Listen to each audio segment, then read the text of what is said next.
دن بدن کھلنے لگا ہے نعمت الاسلام یہ۔ بسم اللہ الرحمن الرحیم۔ صرف 5 منٹ کا مدرسہ قرآن و حدیث کی روشنی میں 117واں دن 27 ربیع الثانی۔ نمبر 1 اسلامی تاریخ۔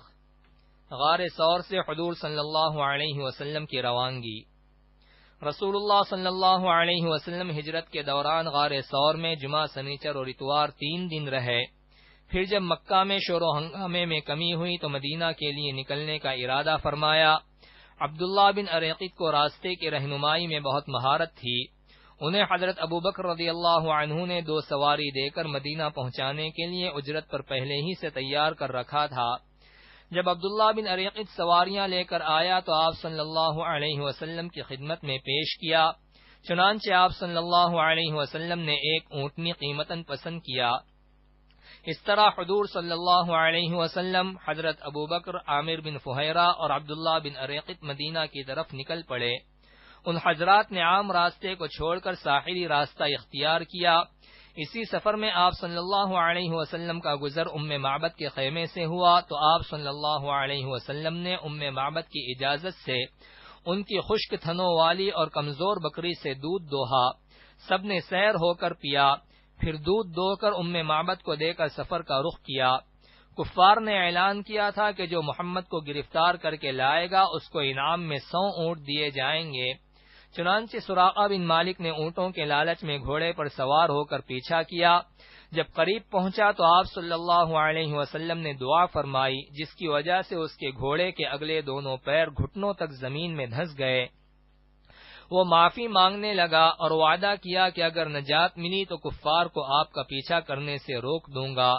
پھر آپ صلی اللہ علیہ وسلم نے دعا فرمائی تو اس کو نجات ملی۔ نمبر 2 اللہ کی قدرت۔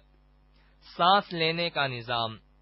جب ہم گرد و غبار والی ہوا میں سانس لیتے ہیں تو مٹی کے ذرات بھی اس میں شامل ہو جاتے ہیں، جن سے حفاظت کے لیے اللہ تعالی نے ناک سے پھیپھڑے تک ہوا کے راستے میں بلغم پیدا کر دیا ہے، جو ہوا کی نالیوں کو تر رکھتا ہے۔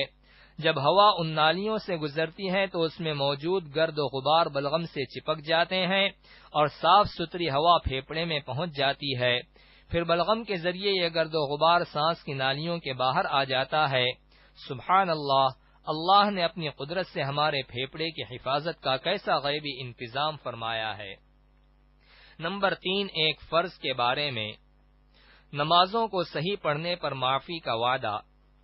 رسول اللہ صلی اللہ علیہ وسلم نے فرمایا، 5 نمازیں اللہ تعالی نے فرض کی ہیں، جس نے ان کے لیے اچھی طرح وضو کیا اور ٹھیک وقت پر ان کو پڑھا اور رکوع و سجدہ جیسے کرنا چاہیے ویسے ہی کیا، تو ایسے شخص کے لیے اللہ تعالی کا پکا وعدہ ہے کہ وہ اس کو بخش دے گا، اور جس نے ایسا نہیں کیا تو اس کے لیے اللہ تعالی کا کوئی وعدہ نہیں، چاہے گا تو اس کو بخش دے گا اور چاہے گا تو سزا دے گا۔ نمبر 4 ایک سنت کے بارے میں۔ بیماروں کی عیادت کرنا۔ رسول اللہ صلی اللہ علیہ وسلم بیماروں کی عیادت کرتے اور جنازے میں شریک ہوتے اور غلاموں کی دعوت قبول فرماتے تھے۔ نمبر 5 ایک اہم عمل کی فضیلت۔ نماز کے لیے پیدل آنا۔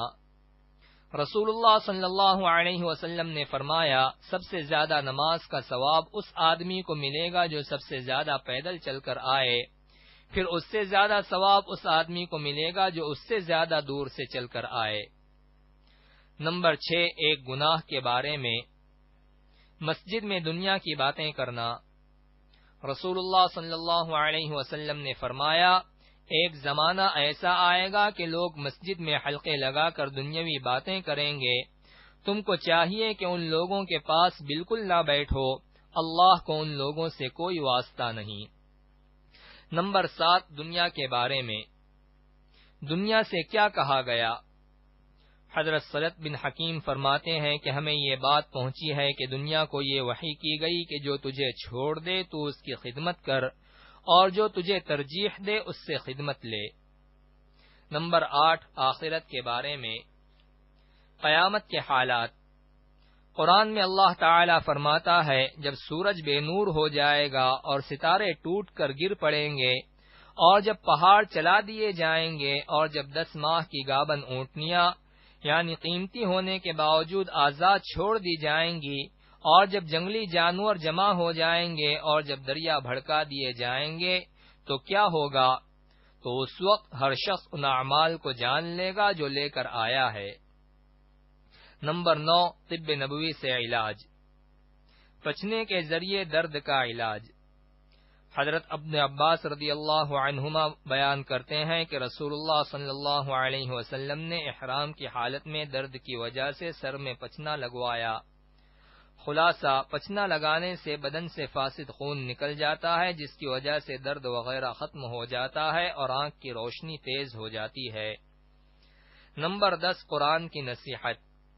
قرآن میں اللہ تعالی فرماتا ہے، تم اللہ اور اس کے رسول کی اطاعت کرو اور آپس میں جھگڑا نہ کرو، ورنہ تم بزدل ہو جاؤ گے اور دشمن کے مقابلے میں تمہاری ہوا اکھڑ جائے گی، اور مصیبت کے وقت صبر کرو، بے شک اللہ تعالی صبر کرنے والوں کے ساتھ ہے۔